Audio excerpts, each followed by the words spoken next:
Opa, sejam muito bem-vindos ao Donos da Bola hoje, de carinha nova. GV tá tudo bem com o GV, GV tem um compromisso comercial, não vai participar hoje do programa, amanhã ele tá de volta normalmente, mas hoje eu peço a tua audiência, pela primeira vez estarei aqui comandando as picapes do Donos da Bola, na parceria dos meus companheiros Fernandão e hoje, especialmente, Paparazzo Rubro-Negro também. Então vou ali cumprimentar primeiro meus companheiros. Paparazzo, obrigado por participar conosco. Prazer. Sempre um prazer tê-lo aqui. Você que é de casa, né, Paparazzo? É, pô, tá maluco. Sempre aqui conosco. Que é isso aqui, cara? Pô, Esse é o Arruda do GV. Pô, é bom que protege, ó. É bom pra proteger e pra espantar o mal olhado. Fernandão, meu xerife, obrigado. Vou levantar, vou levantar pra te dar um abraço. Bom, o Flamengo fez um bom jogo ontem, não faltaram chances, né, de abrir o placar, de fazer o gol. A gente vai entrar no pronunciamento do Filipe Luís daqui a pouco, mas eu queria abrir com um lance polêmico do jogo, um lance que causou discussão entre os torcedores, a quem debatia o jogo ao término da partida. Sim. Agora, Papa, quando o Davi é permitido cobrar o pênalti ali, que eles se acertam e tal, você acha que há algum tipo de displicência no sentido de que o Alcaraz é o cobrador número 1, ele deveria bater, aí tem esse pedido para trocar ou não? É algo natural? Não, o que a gente tem que analisar é que ele cobrou mal o pênalti, né? Sim, ele bateu a meia altura e naquela posição que o goleiro que é pegador adora, né? E o Everson estava numa noite mágica. Então é importante a gente também analisar isso, que o Everson estava numa noite a lá Peter Cech, né? Ele estava pegando tudo. A gente viu aí umas sete chances claras de gol do Flamengo. Fácil o Flamengo fazer um gol ali. Teve uma que ele 2 vezes na mesma jogada salvou. Ó, o Alcaraz ainda quase faz na sobra ali. Verdade, pegou no calcanhar. Olha lá, pegou meio aqui assim, né? Cara, então, eu acho que vale o que o Filipe Luís falou. O Filipe Luís, ele tem muita moral. Muita moral. E eu acho que com o torcedor do Flamengo, eu nunca vi um técnico chegar com tanta moral. Ele tem muita moral. Nem o Jorge Jesus. O Jorge Jesus demorou a ganhar moral. Não sei se vocês se recordam. Sim. Teve pressão no aeroporto, quando quase foi eliminado pro Emelec. Antes daquele jogo contra o Bahia, não foi? O Felipe chega, cara, com muita moral. Eu nunca vi um treinador chegar com tanta moral no Flamengo. Respaldado pelo torcedor Respaldado mesmo. E já chega e já é campeão. Ele já é campeão. Sub-17, ele é campeão no Sub-20 também do Mundial, do Intercontinental. Aí ele chega no profissional, ele é campeão logo de cara com menos de 10 jogos. E tem uma explicação para isso. Os números falam por si só, né? São 10 jogos, 6 vitórias, 3 empates e 1 derrota. Então, o que eu ia falar, ele tem moral para passar a palavra pro Fernando, que jogou lá, ainda mais no Mengão, ele pode falar. Ele falou na coletiva o seguinte, o Davi e o Alcaraz são os dois que mais treinam pênalti, são os meus cobradores. Então, ali, os dois estão autorizados a bater. Isso, ele vai poder explicar se não é assim. Os dois são os cobradores, tem um cobrador que é o principal, mas os dois cobram, estão treinando os dois. Se ali no jogo os dois estão autorizados, quem ali no debate decidir, vai você, vai, é isso? Como você pediu? Só como vocês pediram? Tem a sonora do Filipe Luís, vamos ouvir o Filipe Luís, pessoal de casa, poder perceber o que ele falou? Roda aí, pessoal. E o Davi Luiz e o Alcaraz eram os dois batedores da minha lista de hoje. O Davi Luiz treina todos os dias pênalti, o Charlie também treina praticamente todos os dias pênalti. O Davi tem uma média de acerto incrível e acredito porque aconteceu, o Davi vai poder explicar melhor, né? Mas eu acredito que o Everson conhecia ele, alguma coisa assim. Ele acabou perdendo o pênalti, mas isso é absolutamente normal, porque o Charlie também poderia ter errado o pênalti e qualquer outro jogador está sujeito a errar um pênalti, né? Isso é treino, é prática e eu tenho plena confiança nos batedores que eu escolho. E se eu coloquei o Davi Luiz como um dos dois batedores, porque depois dentro do jogo um se sente mais com mais confiança, outro com menos confiança, então eu sempre coloco 2 batedores. E se eu coloquei o Davi Luiz como batedor de pênalti é porque eu vejo ele treinar e sei da capacidade de bater pênalti que ele tem, porque é um jogador que já bateu pênalti em final de Champions League. Para, Papa, se um dia chegar uma proposta do Atlético de Madrid, o Simeone não está no melhor momento dele no Atlético de Madrid, já tem um tempo de Atlético, a gente sabe do amor do Felipe também em relação ao Atlético, acredito talvez seja o segundo time, até pelo tempo que ele jogou lá. Você falou bem, segundo time. Tem medo de perder o Felipe? Cara, eu já tô com medo sim. Eu já tô, porque o cara tá muito bem, né? O cara, ele é a cara do Flamengo, cara. Eu queria muito... Vou confidenciar um negócio pra você, eu conversei com 2 dos 3 candidatos a presidente do Flamengo, e esses 2 que eu conversei falaram, quero o Filipe Luís, não vou dar nome, porque eu não quero me meter em política, mas esses 2, talvez o terceiro pense igual, quero ver o Filipe Luís por muitos anos no Flamengo. Cara, isso é tão legal. Se o Flamengo conseguir fazer isso, eu acho que o Flamengo vai conquistar uma hegemonia, cara.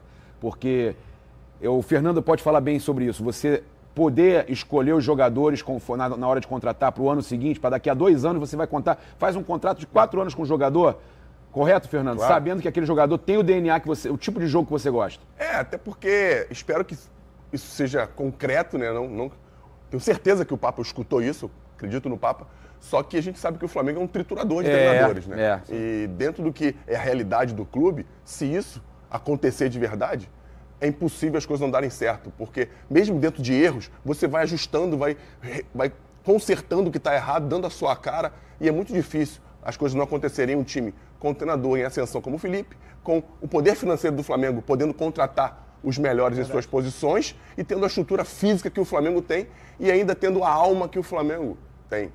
E eu costumo dizer que a alma de todo o time é a torcida. E com a torcida que o Flamengo tem, com todas essas vertentes, é muito difícil você não ter sucesso no médio e longo prazo. Bom, aproveitando o assunto Felipe Luiz, ontem ele fez o pronunciamento em relação ao tema Gabigol. A gente falou muito sobre isso ontem aqui no Donos da Bola, a questão do envolvimento do Gabigol e da diretoria, na decisão dele ser afastado do jogo de ontem. Então, por favor, vamos ouvir então primeiro o pronunciamento do Felipe Luiz, depois a gente entra no tema do Gabigol. Como sei que estão todos esperando, né, que eu fale sobre esse assunto, e primeiro dizer que me entristece profundamente ter que falar de um assunto desses depois de ser campeão da Copa do Brasil. Mas sou extremamente grato a essa diretoria por ter confiado em mim em 2019, por ter acreditado em mim, por ter me colocado aqui. Sou extremamente grato ao Gabriel e por tudo que ele fez pelo clube e por mim. E o que eu posso dizer para vocês é que sobre o afastamento do Gabriel foi que, devido a um episódio ocorrido na final, eu fui comunicado pelo vice-presidente Marcos Braz de que ele não seria relacionado para esse jogo e para os próximos jogos até segunda ordem. E esse é um assunto total do Marcos Braz e ele vai explicar para vocês no momento que ele achar oportuno. Mas é um assunto do Marcos Braz e é isso. Esse é o meu pronunciamento sobre esse assunto que, como eu falei, me entristece profundamente porque gostaria muito de que não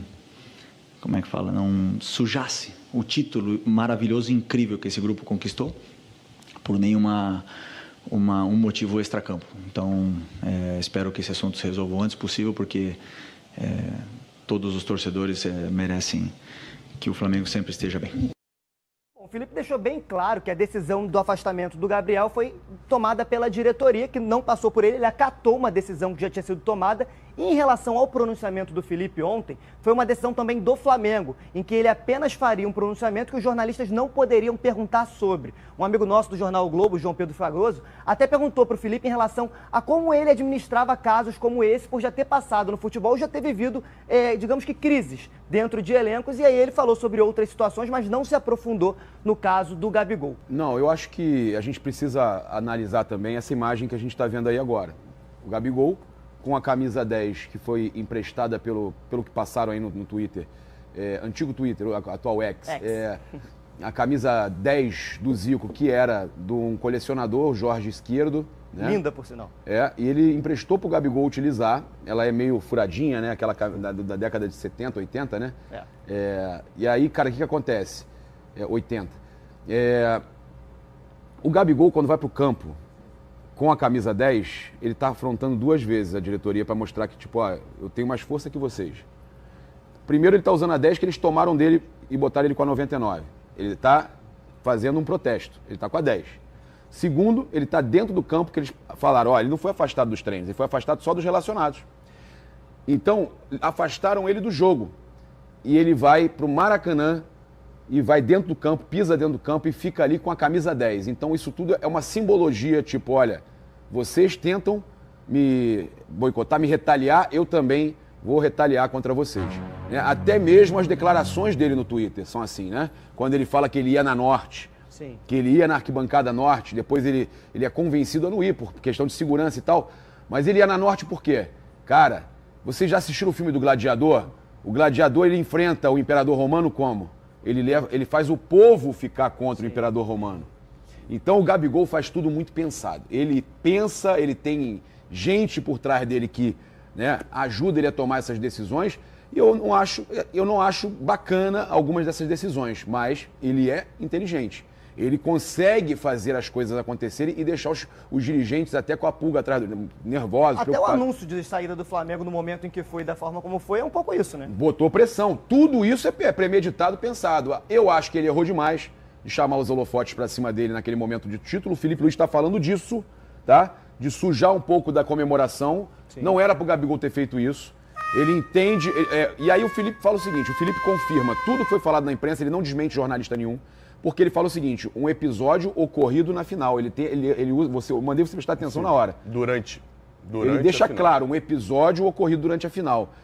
Eu pedi para vocês prestarem atenção na declaração dele, porque tem gente fazendo uma interpretação maluca. Não cabe interpretação. Que é basicamente, pessoal de casa, a substituição dele no momento em que o Bruno Henrique é escolhido para entrar no intervalo, o Gabigol acaba sendo então escolhido para sair do campo, e o Gabigol diz, entre aspas, nas aspas do próprio Gabigol, se o Filipe Luiz, no caso, estaria de sacanagem de retirá-lo de campo, fecha aspas, tá? Nas palavras do Gabigol. Aí sai para outro lado do... Ele sai para um outro lado, causa do vestiário. Um desentendimento no vestiário. Depois não quer jogar balde de água gelada no Felipe. Se recusa de fazer parte da comemoração em relação isso ao são Felipe. Notícias que saíram na imprensa. E ainda fala que vai sair do Flamengo na primeira entrevista pós-jogo, a primeira entrevista. O que mostra que teve alguma coisa realmente, né?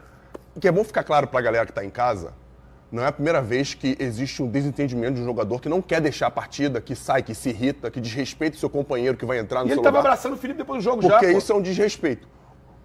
Por isso que eu quis completar. É todo um processo, todo um pacote de coisas acontecendo. A não ida na festa depois, ter organizado a própria comemoração, tudo isso... Mandou convite com visualização única. Tudo isso direciona para o caminho que tomou a diretoria do Flamengo. E não foi ninguém, tá? Ele mandou o convite com visualização única, isso aí o pessoal do próprio Flamengo passa, né? Confirma, jogadores, pessoal do próprio elenco, gente que a gente tem contato, confirma que ele mandou um convite, visualização única para a festa dele e não foi ninguém. Ou seja, a festa do Gabigol flopou no Flamengo. Flopou. Aproveitar, Papa tá aqui, fez um vídeo ontem lá no Maracanã, no momento que o Gabigol tá chegando no estádio, ele tinha dito que ia na Norte, que ia subir a rampa. E eu tava entrevistando o Nunes, né? Exatamente, no momento que você tá entrevistando o Nunes. Bom, vamos ver o vídeo e aí a gente comenta essa situação da Norte. O Gabigol chegando ali também, ó. Ô Nunes, a gente tá vendo aqui o Gabigol. O pessoal zoou aqui, ó, que o Gabigol falou que é de Norte. E ele chegou aqui, ó. Ô Nunes, agora falar contigo aqui sobre uma situação importante. Você sabe que E o pessoal tá zoando ele, que ele falou que é de Norte. Ih, rapaz. O pessoal tá zoando ele ali. Clima meio que misto ali, né? Não, e eu não consigo nem entrevistar. Tô tentando entrevistar o Nunes e os caras estão ali preocupados com o Gabigol. E eu tenho uma coisa comigo, Fernando, de um respeito por essa geração de 80, que por mais que o Gabigol esteja no holofote nesse momento, essa notícia toda de Gabigol e tal, e que o certo, como jornalista, era largar o Nunes ali parado e começar a gravar, porque aquele momento ali tá tendo mais importância, é um momento... A maioria faz isso, tá? Factual, a maioria faz isso. Eu não consegui. Eu fiquei insistindo em continuar entrevistando o Nunes porque eu acho um desrespeito com uma pessoa que também deu muitos títulos ao Flamengo, com a idade que já tem, né? Um coroa que, porra, nos deu muita alegria. Mas aí não tem como a gente não ouvir. O pessoal tá ali xingando o Gabigol, né? Aproveitando até esse gancho que você falou que o pessoal tava ali e tava xingando, a gente pôde ver no teu registro. Qual era o clima no Maracanã para quem tava lá ontem? Porque eu acho que quando o Gabi publica isso nas redes sociais, que ele vai de Norte, que ele vai estar com a torcida, com a nação, ele tá esperando um abraço meio que coletivo de uma saída. Como é que foi isso lá? Ninguém cantou o nome do Gabigol. Teve no final uns torcedores mirim pedindo foto para ele, né? Até publiquei nas minhas redes. Mas durante o jogo mesmo... Cara, ele não foi ovacionado, não teve nada disso. Percebi que dessa vez o Gabigol, ele estava muito tranquilo ali no camarote e não teve aquele assédio absurdo que estava tendo, não. O assédio era muito maior da imprensa querendo registrar o Gabigol do que os torcedores, cara. Os torcedores mesmo estavam assim, cagando e andando, né? Não cantaram, eu não ouvi cantarem o nome dele, eu cheguei um pouco atrasado, mas eu não ouvi cantarem o nome dele. Eu acho que isso tudo é um reflexo. Eu fiz uma pesquisa no meu canal, colocando lá, Gabigol está certo nessa situação toda, Gabigol está errado ou Gabigol e diretoria estão errados? Gabigol está certo 17%. 83% entende que ou ele está errado ou ele e a diretoria estão errados. Sendo que disso aí só 13% acha que os dois estão errados. A gente fez algo parecido hoje. 66% acha que o Gabigol, ou 60 e poucos por cento, 61%, alguma coisa assim, a maioria esmagadora acha que ele está errado. Então, a gente fez algo parecido hoje, fomos às ruas, conversamos com a torcida do Flamengo para entender quem está a favor do Gabigol, quem está contra o Gabigol, se fica, se sai, se fez o certo. Roda aqui, por favor. Eu acho que a diretoria tomou a melhor decisão, né? Acabou o ciclo, agradecimento, fica a gratidão, né, pelos gols, pelos títulos, mas eu acho que como jogador, como craque, não dá. Então encerrou, acabou aí. Para mim, a diretoria está com a razão de ter dispensado o Gabigol. Ele foi contratado, ele tem que manter o que ele foi contratado para fazer, não ter uma atitude particular e esquecer de toda, até a própria torcida dele, né? Que está ali do Flamengo, que ele está defendendo um escudo. Eu acho ele muito imaturo, ele precisa melhorar muito. Porque para um time poder funcionar bem, ele tem que estar em harmonia, né? Os jogadores, a comissão. Se o Gabigol, no caso, não está bem, o grupo não está um grupo coeso, né? Se o grupo não tá bem, eu acho que é bem legal ele seguir um outro caminho, né? Ser útil em outro time. Tô do lado do Flamengo, porque no momento nenhum ele pensou no time do Flamengo, quis ser mais do que o Flamengo nesse momento, né? O cara já era, rapaz, tem que pôr outro no lugar, faz outro Gabigol, certo? Gabigol, o único ídolo do Flamengo saiu, Zico. Por que o Gabigol não pode sair? Pô, que é isso? Assim, eu acho que ele errou em ter falado naquele momento, né? Poderia ter falado em outro dia. Tava ali todo mundo comemorando, mas enfim. Eu gosto dele e gostaria que ele seguisse no Flamengo, independente de qualquer coisa, entendeu? Por mais que ele seja um bom jogador, eu acho que algumas posturas dele deixam a desejar. Tanto para os torcedores quanto para a diretoria, entendeu? Eu sou a favor da diretoria. O que o Gabigol fez não foi brincadeira, né, pô? Entendeu? O cara fica lá na concentração, sem chuteira, sem nada. Ele não respeita, cara. Ele é um grande jogador, Mas pro Flamengo, pra mim, a partir o que ele já fez e agora ele não pode fazer mais nada, não faz mais nada. GB, um abraço pra você, assisto você todo dia, hein? Todo dia eu tô lá assistindo você.